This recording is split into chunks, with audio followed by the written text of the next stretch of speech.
Well, the legendary group Magic System, together with Yemi Alade and the whole crew bringing us that official song for AFCON 2023 in Côte d'Ivoire, which now has a clear picture as regards who will go into that big final on Saturday. The Super Eagles of Nigeria, three-time champions, knocking on a fourth. And of course, the Elephants of Côte d'Ivoire, who on all two occasions have done this at the expense of the Black Stars of Ghana, knocking on a third opportunity. Who wins this one? And here with me in the studio are Sami Amwesi and Victor Achutamaklo. We'll be going on the ground to Côte d'Ivoire as well. Our men are there on the ground to bring us what the conversations are like, you know, especially knowing that they're just on a brink of supporting their team to win a third AFCON title. And boy, oh boy, isn't it a story of a very big episode of drama, because Côte d'Ivoire are going into this with a makeshift appointment of a coach. We'll do all of that analysis and how it could turn out to be a real fairy tale story. Now, I'll just start off by going onto my Facebook wall, my personal Facebook wall, Nathaniel Atto, Citizen Atto. And there's some very interesting set of comments coming in, because immediately, you know, the final confirmation was done. I went out there and wrote and asked if Ghanaians would rather Nigeria equaled the record of 4 titles, or that we had Côte d'Ivoire do a third. So this is it. So this is on my personal Facebook page. So would you rather Nigeria equals Ghana's 4 titles, or Ivory Coast makes it number 3? What are your reasons, by the way? And these are some of the responses I got. Very, very interesting set of responses, you know, on my page. So I'm just going to go over there and let you have a feel of what people are saying, you know, in this side of town. Very, very interesting as well. And we're also going to look at those on the losing end. I'm talking about the Bafana of South Africa, and also the, you know, the Congolese national team, DR Congo, making it to the top 4. Very interesting set. Okay, so there we go. Let me just scroll up. Okay, there we go.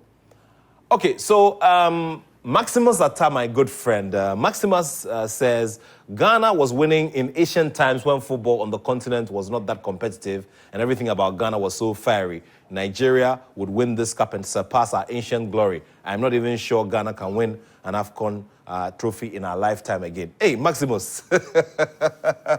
Now, Muhammad Diwan says, Nigeria should even overtake Ghana.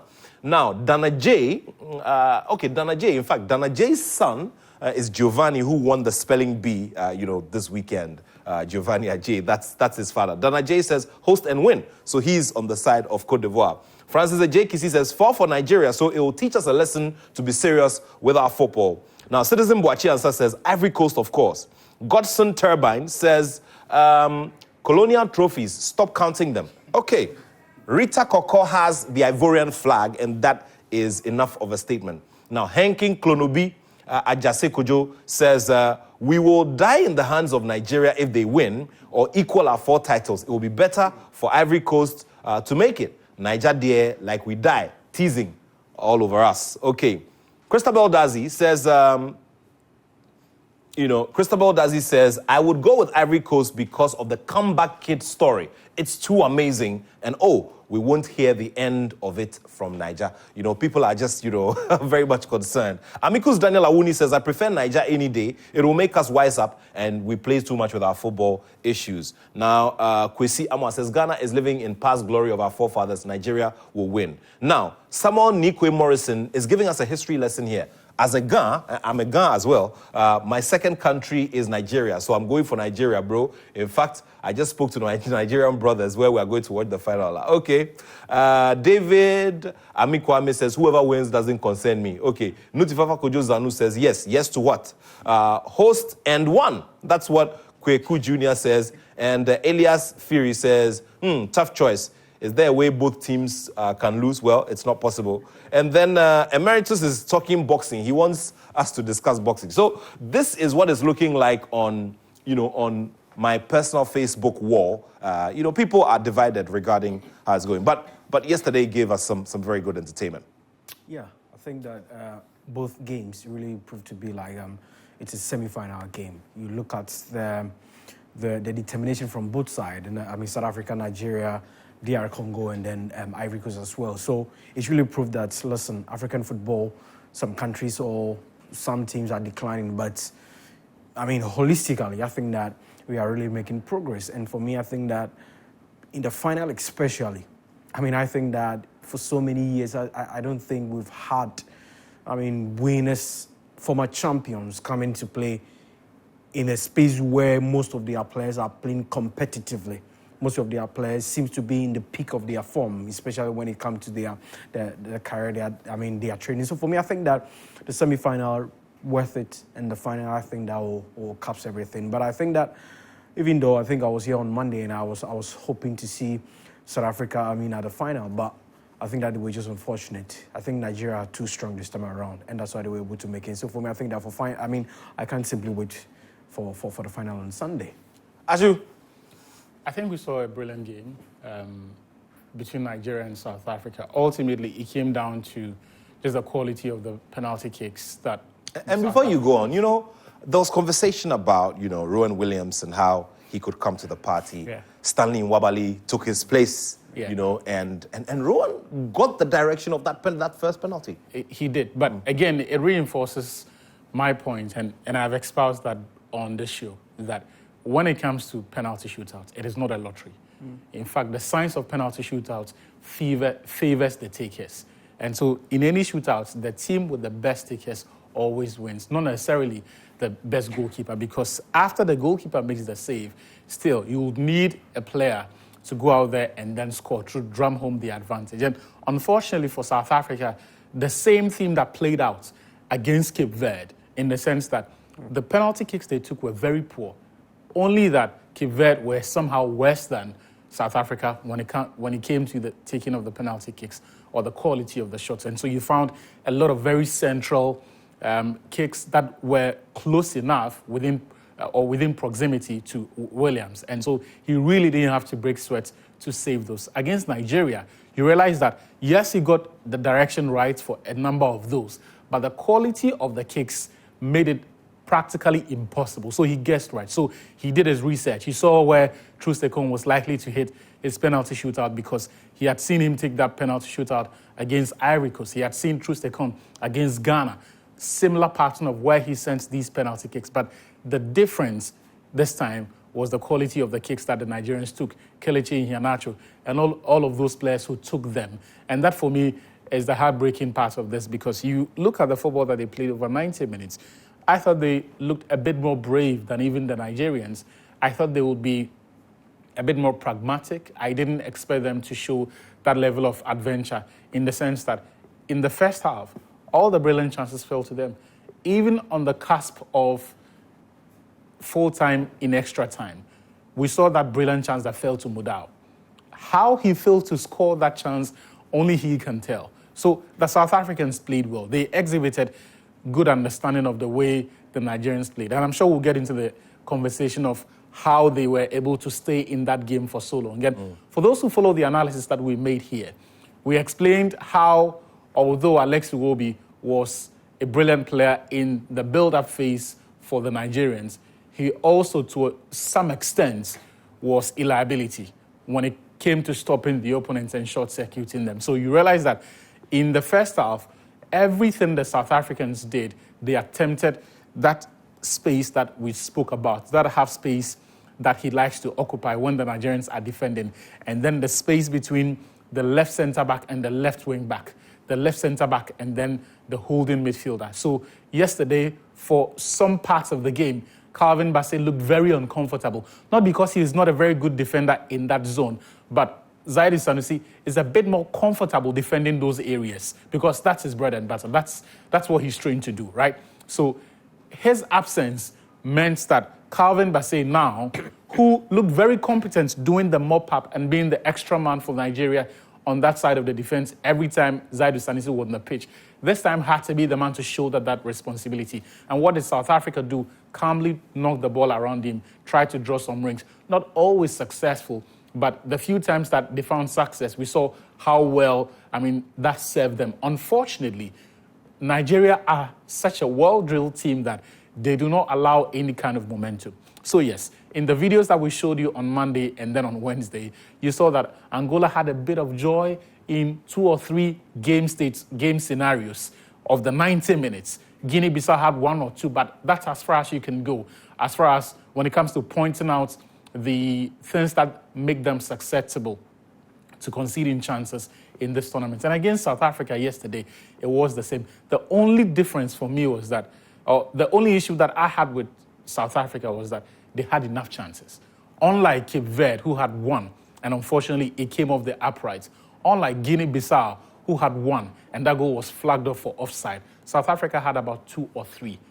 And the most heartbreaking of those was the chance that Mudau had in the dying embers of the game. And look, when you work that hard, when you are able to force that space and create that chance, you will expect that you're able to put it away.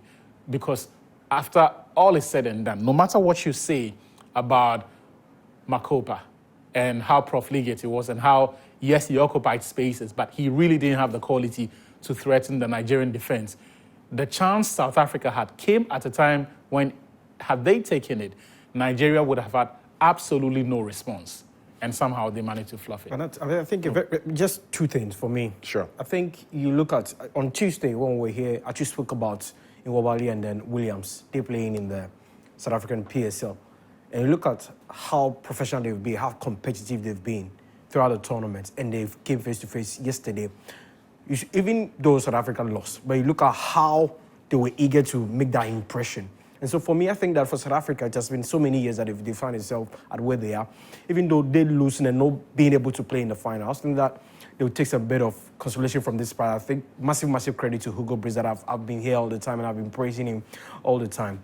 And then the other thing for me has to do with the Ivory Coast side. I mean, MS and then the story that he's created for himself. In the midst of the tournament, they thought they're already out. They had to fire the coach.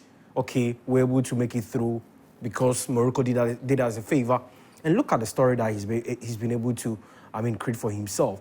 I think that some way, somehow, the manager really in the group phase didn't have the selection right because some of the players that he was choosing or fielding, for me, it was not right because I'm not sure that if you have somebody like Frank Kessié, Sebastian Haller, all these players on the bench. I'm not saying that the players that he was fielding in the group phase game were not good enough, but in tournament like this, you don't gamble. You field your best players, and you know that these are the best players that, for me, when I field them on the pitch, they are going to do the job for me. But I think he did it, but they were not producing the results.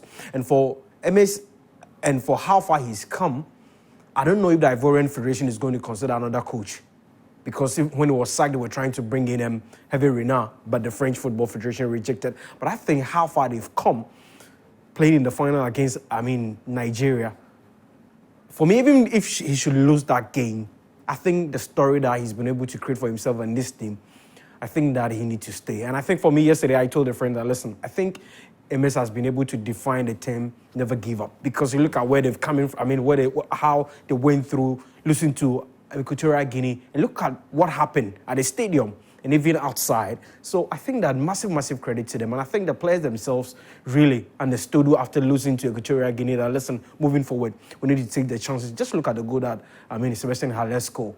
Very difficult from his position, but he was able to do his best to get the ball at the back of the net. And so for me, I think that MS Farah has really done a massive job. Well, for South Africa, better luck next time. We sure are going to be coming back to that subject of, of Côte d'Ivoire making their way into the final. You wanted to make a quick point? Yeah, I think this is a tournament where the coaches have really left their imprints on the teams. Yeah. And for football fans, that's not always a good thing because in knockout competitions, coaches will favor pragmatism. They'll favor substance over style. And so you'd find that the teams that often play strictly to instructions, you find that the teams are not always expansive.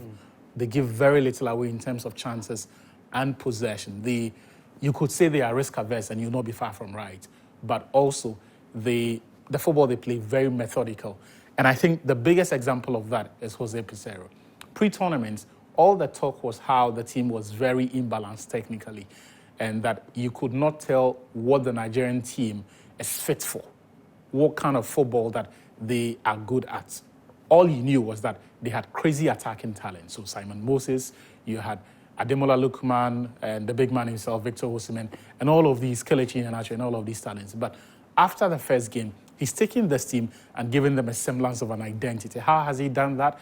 He has now changed the team to a back three and ensure that there is a bit of solidity in the way the team, they moved forward as a unit. And you'd realize that when they are moving forward, when they're trying to close down spaces, the spaces between the players are very, very small. So 5-7 yards in between. What that means is that it is easier for them to cover for teammates who move out of possession or move out of position, I beg your pardon, and essentially ensure that the shape of the team is not stretched. So one player could get dribbled, but if you go through all the highlights of the matches that Nigeria have played, immediately, one of the things you're going to see is that a teammate either is going to step in with a tackle or get close enough to force the opponent into making a safe pass that is not of any threat or any consequence to the Nigerian defense.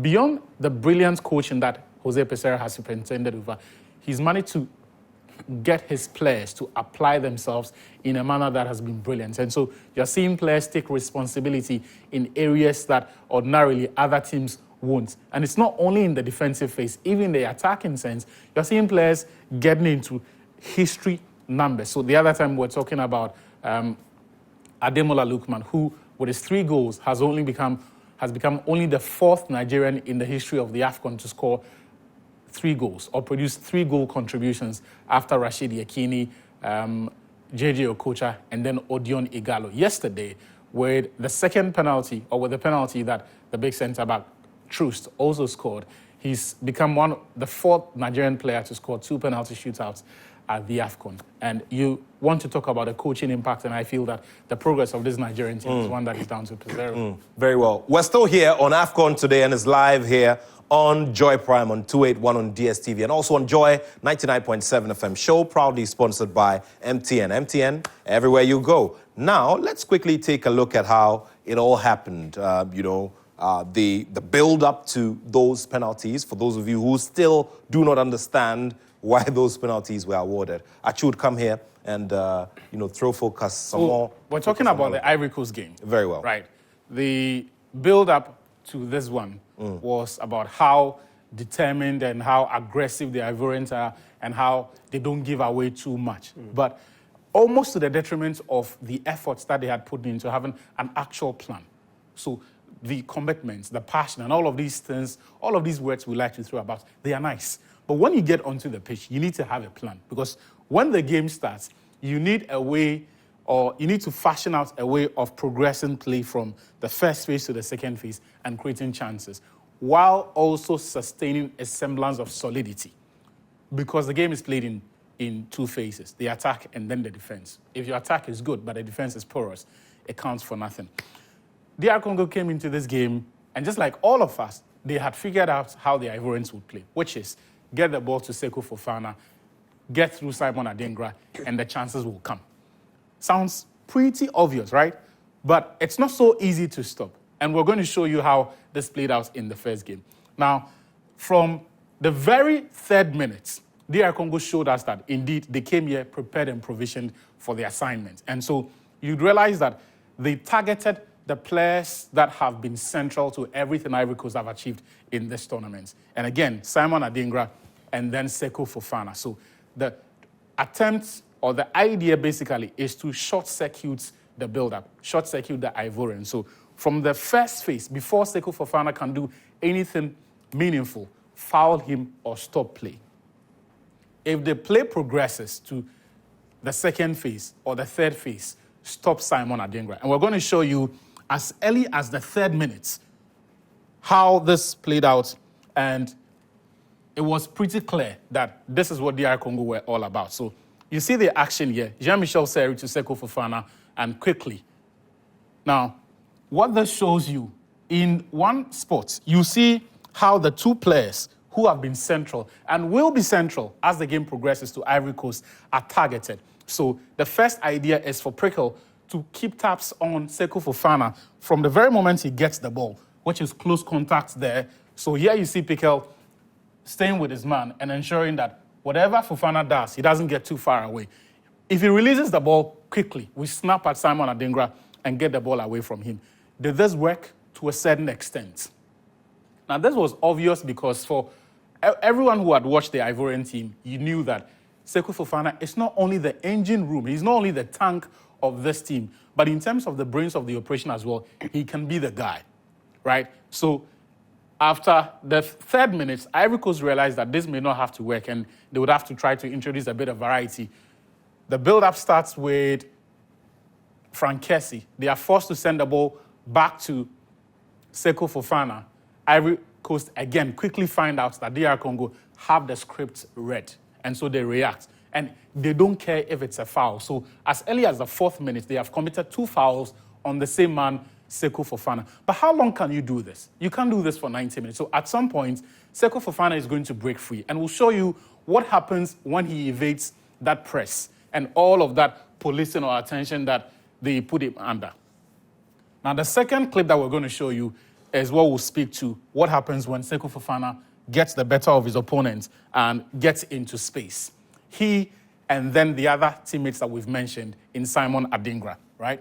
The Right to Dream Academy product who has become a household name at the AFCON. So again, the build-up shots, this time around, they introduce a bit of variety by going through Frank Kessie, right? So the Ivorians quickly figured out if Sekou Fofana is the first point of call in our build-up, we're doomed because the policing is such that he has no time, he has no space. So introduce a bit of variety, go through Frank Kessie, who, and in this clip, you would see 2 action spots. The first time Kessie receives the ball, someone closes down on him. So he plays a safe pass. When the action plays, you realize that he has been able to evade the press and leaves 2 players in his wake. So he leaves 2 players behind him, which means that Fofana is in space, and then he's going to feed him. And that's exactly what happens in this sequence of play. So you're going to see Bolly to Kessie. Kessie evades the press, finds Sekou Fofana in space. What does he do? Straight to Mr. Adingra. Now, this is the 14th minute, and this is the first time Adingra has space. Now, Adingra is important to the build-up of Ivory Coast because beyond the trickery, beyond the pace, he has end products. He can get the ball into the box. He can supply the man who makes the third runs or the late runs into the box, or the center forward occupying the space. So when Adingra has the ball, he will get past defenders. He will create space. But more importantly, he will get the ball into the vital areas. And after 14th minutes, Ivory Coast had the first sign that this plan could well work for us. So we've seen 2 things here. The build-up in the first phase, we've seen the involvement or the attempt to involve Sekou Fofana. It didn't work for 14 minutes. But after 14 and a half minutes, they had a breakthrough when they introduced variety by going through Frank Kessie before finally coming through Fofana. And then in the third part of the clip, we've shown you something that the subsequent clips are going to show you is super important, which is the end products for Ivory Coast.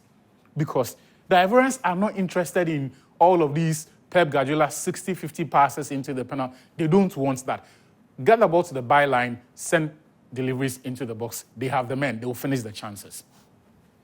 To the next clip here, which will show us another aspect of the Ivorian game. So we've seen what they want to do.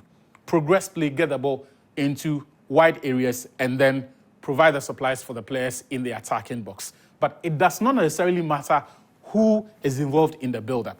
Only that Sekou Fofana's contribution in this tournament has given him the credibility to be the guy to carry the ball into those attacking areas for Simon Adingra and his bunch of forwards to wreak the havoc. This time around, there is a bit of variety, again, because they do not go through the left side, they go through the right side, right? The right side of the Ivorian attack. And ultimately, as we've said, the goal is to send the ball into the penalty area. And so the build-up starts here. So there's another action spot where, so 2 minutes, we'll get to the chance in a bit, but there's another action spot where 2 minutes after the first sign of trouble, DR Congo decided that this time around, we're not going to allow this young man too much space to wreak havoc. So just check how deep Simon Adingra is, yet the fullback stays with him. This is supposed to be in Côte d'Ivoire's own half, right? Ordinarily, the fullback is supposed to be at rest, not chase him that far. Because in this area, Simon Adingra is of no threat really, right? Unless he gets the ball 10 and then goes central. But having experienced what Simon Adingra did 2 minutes earlier, the fullback now is screwed on. He knows that he cannot afford him any more space. So he has to check him. So he stays with him and ensures that he goes with him all the way into the Ivorian half. And even if it means fouling him, they don't mind. But after that foul, or after that contact, Ivory Coast are forced now to go through the right side. And let's see what happens here. Who's on the end of that cross? Simon Adingra again. So for Ivory Coast, MS Fire was clear in his mind what the game plan was. And as I've said, when it comes to knockout phase football, coaches are not interested in being experimental. They are not interested in style or any of the nice things. They want to see football that delivers results. And what has worked well for them is what they will polish at best. They are not interested in making too many changes. So we've shown you what the Ivorian plan is. Now, as the game progresses, we're going to see this perhaps is the other chances that Ivory Coast would create in this game. Another situation where they get the ball into wide areas, they are looking for the chance to get the ball into the box. And so not too much concentration in midfield areas. Quick ball, cross comes in, and again, he should be getting that on target at the very least. So 2 high-quality chances in the opening 40 minutes from football that is very simple, but also very direct and effective. And as far as the coach is concerned, his tactic has worked. Because up until this point, it is the Ivorians that have created the 2 clear goal-scoring opportunities. Obviously, when the coach creates these chances, you don't expect he'll be the man to come and score these chances for them. So he's done his job, MS Fire. Now, let's look at throughout the game. Forget about the goal because it follows the same sequence because it also came from the wing play, the service from wide areas that Sebastian Haller scored. The best opportunities that DR Congo had were from individual brilliance. The first one perhaps was something that they could have developed. And that's what I feel maybe if Desabre and his men had studied this from the first half and found a way to repeat it, they could have hurt the Ivorians. So you realize that the Ivorians had a midfield of 3 players. Jean-Michel Seri at the base, and then 2 players to his either side. On the wings. Yes. In Frankesi to the right, and then Seko Fofana to the left side. And whenever they're in possession, they try to push forward as much as possible. But there was one occasion where quickly they lost possession from a throw-in. The Congolese attempted to recycle, did not even try to recycle because there were not enough passes for you to call that recycling. If teams want to recycle possession, once they win the ball back, they will circulate the ball a bit, try to calm things down before they move the ball forward. But that didn't happen. What did DR Congo do? Immediately they won the ball up. And you see, that incident even happened because Simon Adingra tried to be cheeky. If he takes the ball under control, he doesn't win the ball and the team shape remains intact. But he tried a cheeky flick, Simon Adingra, from this throw-in, and it didn't work. Congo win the ball, a simple back pass, and then the defender quickly is able to locate Gael Kakuta. And this is where you see the brilliance of this pass. Because in one move, he's taken out the entire Ivorian midfield that is supposed to screen the defense. Now, from this angle, it looks like they have everything covered. So you have Simon Adingra here, Seko Fofana here, and then Frankesi here, marking his man. Wow, right? Interesting stuff. So they have everything covered here. Unfortunately, the pass here is so good that it takes all these 4 players out of the equation. So when we press play, you're going to see that all of these bodies no longer matter. Now, Gael Kakuta has the ball in behind the defense. And this is criminal because of everything we've seen DR Congo do at this tournament. Their best creator is Gael Kakuta. So before this game, in MS Fire's pre-match press or technical prep with his players, one of the things he would have said to them, I presume, is that of all the players you cannot afford any chance in the half space, Gael Kakuta is number 1 because he's a creator. That is his bread and butter. When he gets the ball, his first instinct is to find teammates in space and look at the areas where he can feed them. Players like that only shoot if, 1, they believe shooting is the best course of action, or there are not enough options there for them to exploit. And unfortunately for Gal Kakuta, those options did not show up. We're going to show you just the final clip from this action shot. Very well. And then see the other time the Congolese got close. And it's also from an individual play. So this was a game that the Ivorians had on lock from minute 1 to 90. And you're going to see, again, a bit of individual play because whatever happens here is not something you can coach. Pay attention to the dribbling, the turn of pace. So and this is a chance that he could have scored. A clean shot. Pass. So, could have been, so this is not something the coach can point to and say, let's recreate these scenarios. Because unless you have Messi on the pitch. But what we showed you earlier, that pass in behind the midfield into Gal Kakuta is something, if they had been able to recreate, maybe they would have had the numbers, or they would have the numbers in terms of openings to try and see if they can convert those into goals. Well, that reminds me of Kwesi Appiah, the former coach of the Black Stars, who says that you may put the formations together, you may let them, play in that pattern, but when the game begins, everything else changes. Real game situations. We're still here on AFCON today, sponsored by MTN, and we're also here on 281 on DSTV and on Joy 99.7 FM. So we'll do a round of messages, and after that, when we come back, we're going to Karim, the man with the statistics, and then we'll do some more in previewing the big game we're expecting this weekend. Third place, well, still be played, and it helps in putting the records together as well. You stay with us. Hi. Karim, you fool.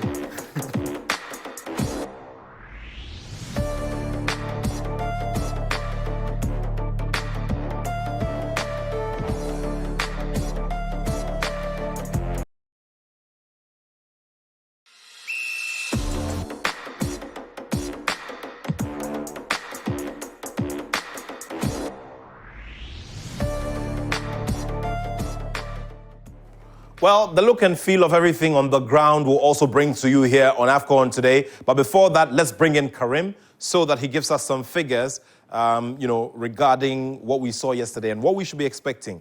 Yeah, how do you call this walk? I like it, like a lot more of your shoulders coming forward and all of that. Did Multimedia pay a special model for the way you coach how you walk? Well, we'll find that out. We have to. And these days, he doesn't walk in a circle when coming on set. Yeah. The straight line. The straight line. Yeah. Started doing tutorials. Karim, Yes, let's go.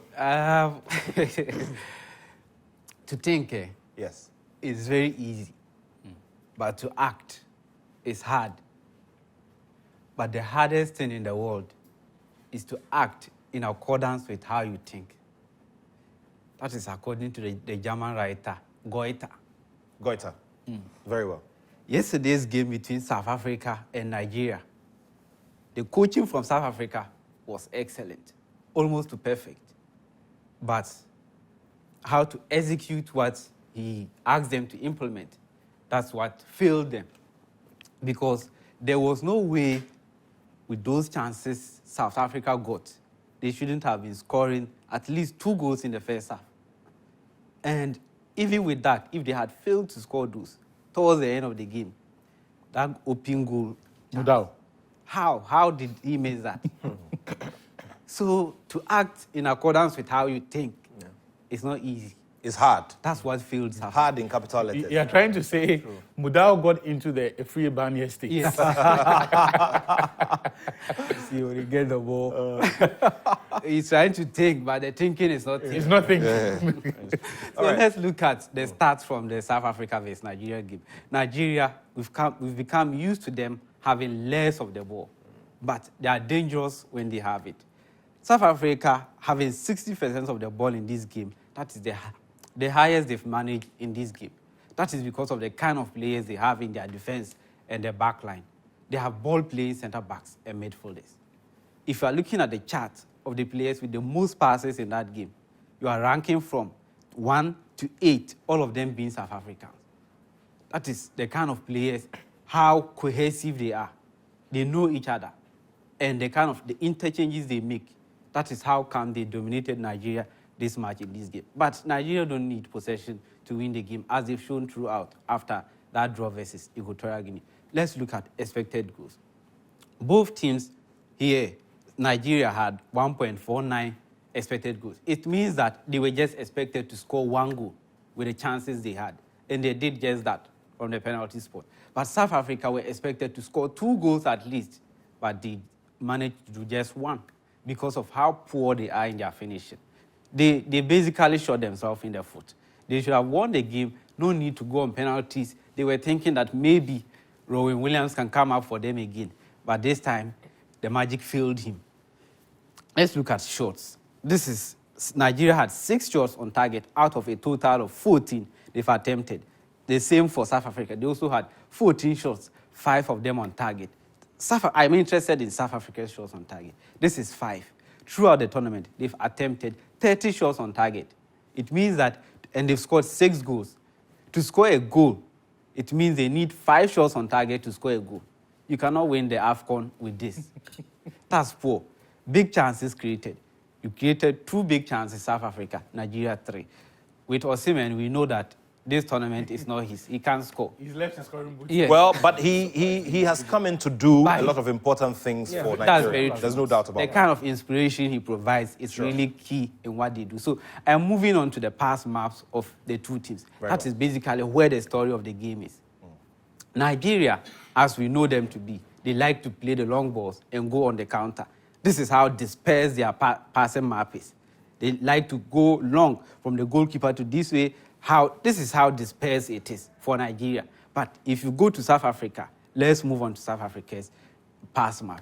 How connected it is, how cohesive their passing is, very close to each other. It means that the players know each other and understand each other. What I am interested in South Africa's pass map is how the players that each player is passing the ball to. Throughout this tournament, they've been the team with the most shots coming from direct attacks. This is South Africa's pass map. This basically explains why they have most of the possession, but if you are looking at the attacking momentum, they didn't pose so much danger for Nigeria, though they had their moments. The ball was played basically in their own half. And the kind of direct attack I'm talking about, it means that they were trying to play the ball from their own half to find an attacker and force mistakes from the defense of Nigeria. This is the pass map. This is Modiba. From here, he found Pesitao 7 times. This is Mvala. He's also found Pesitao 6 times. This is Kekana. He's also found Pesitao 2 times. And this is the right back, forgotten his name. Modao. He's the player that has found Pesitao the most times in that game, and that is 13. It means that these players are closer to Pesitao, but the players behind at the back and in the midfield, they are looking for Pesitao the most. That is the kind of strategy they went into the game with, to flow the balls to him, and he was basically acting as sort of a register that the balls bounce, it's either the ball bounce off him or he tries to go direct at the defenders. And we saw in that moment when he attempted that shot from inside the box and he didn't go. He also bounced one off for Makopa, and he also attempted and basically was denied by how good the Nigerian goalkeeper Stanley is. Nwabali. So let's look at the stats of Nwabali. Basically, Karim, before you go to Nwabali, the other problem that I identified was that, and if they can show us the pass maps again for South Africa, while the voluminous passes from deep into Pesitao were not condemnable, the problem was that the other distribution or exchange of passes between the immediate supporting cast, here in case the midfield, and then Pesitao himself, good, thank you very much, were not significant in the sense that when they occurred, they occurred in the negative, as in back passes, and not, say, a sequence of passes, progressive passes. So you'd find a very minute percentage of forward passes or progressive passes, as you could put it, from the supporting cast. And even from Pesitao himself, when he had to make those passes, it was often with his back turned to goal and trying to send the ball back into midfield. Well, okay, let's just quickly take a look at Nwabali. And once again, we'll talk about the shape of his head on the lighter side. Inyama had a similar shape of head. Yes. And Peter Rufai. Peter Rufai. Yeah, with a little bit of a punk there. The Okay, man- let's go through. The man looks like a proper hustler. Yeah. That's yeah. why he's Even Tony Silva of Senegal. Yeah.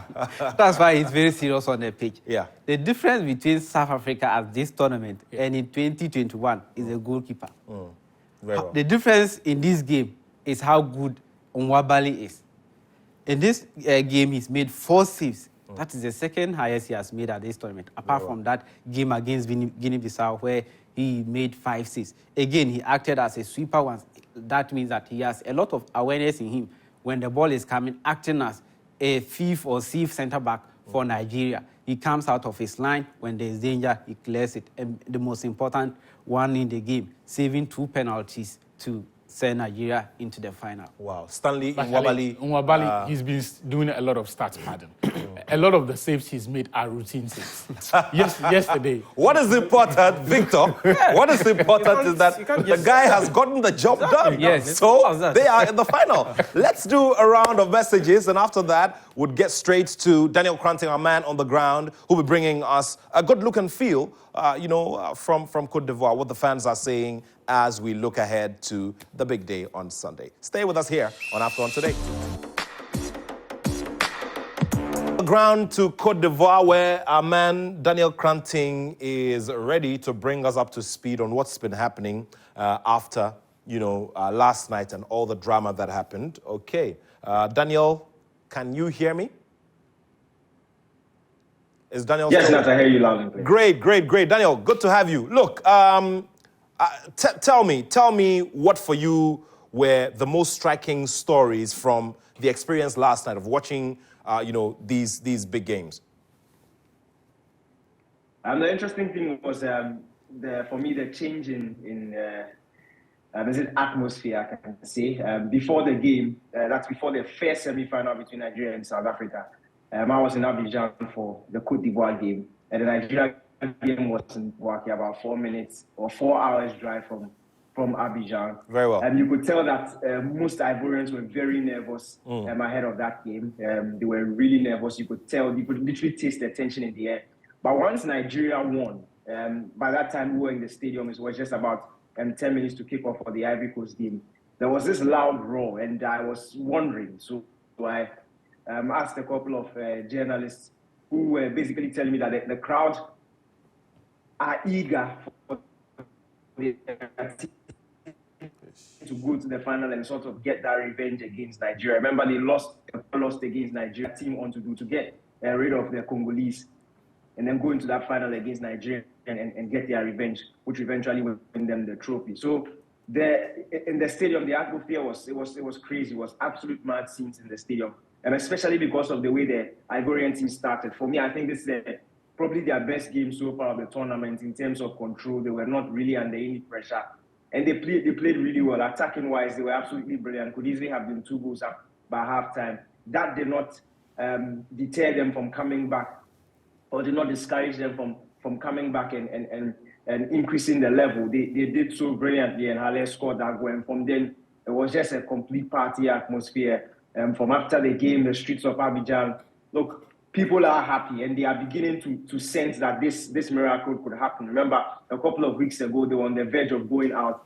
In fact, I spoke to Willy Bolly after the game. He sort of indirectly thanked Morocco for keeping them in the competition and said once they had been given that lifeline, they were not going to let their people down, and that is what they are driving for. So the crowd, the people in here in Côte d'Ivoire really sense that their team can go all the way. And the team themselves, we talk to the players, they really believe that this miracle could happen. I also spoke to Seko Fofana and then Seri. In fact, it was Jean-Michel Seri who mentioned the fact that the head coach, Amas Faye, has completely changed the atmosphere in the team. He credited his starting 11s, his substitutions. He said the mood in the team has been completely uplifted once Faye took over, and they hope to complete the job coming Sunday. So clearly, the Ivorian faithful feel that it's more realistic now than ever to get close to a title. Now, let's look at Nigeria and how far they've come. But before we look at that as well, I'd want you to tell me about the aspect of organization and what you've seen so far, I mean, with the experience of other tournaments, the whole world is looking at us. For me, from what you see in terms of the images on television, it's amazing. But what about what's on the ground? I'm on the ground. I think it's, at least for the game I was at yesterday, I think it's been good. In terms of transportation to the stadium, how the sort of cordon of areas, its security has been good. It's really commendable. The only sort of problem we've had was in terms of organization for buses for journalists. But I was told that was just a one-off that happened yesterday, so it will not be fair for me to, Danny, on a light note, sum all that happened to one. But in general. Yeah, on a light note, you are physically, you are built for that kind of vibe. So you should be able to, hike a bit and all of that. Yeah, that was just by the way. Danny, we're going to catch you later this evening on on AFCON tonight. We're going to do some more with you on AFCON tonight. And tomorrow as well, we're going to do a special preview with you as well. Thanks so much, Danny. We'll be running now, and we'll catch you later. Get yourself some very good, chicken with, that kind of thing, yeah? Poulet. Guys, this is how we ended here on AFCON today on Joy 99.7 FM and Joy Prime. We'll be back tomorrow with a special preview to the final of AFCON 2023 between Nigeria and Cote d'Ivoire. You stay well. Keep it here. My name is Nathaniel Atto, and I have love for sport.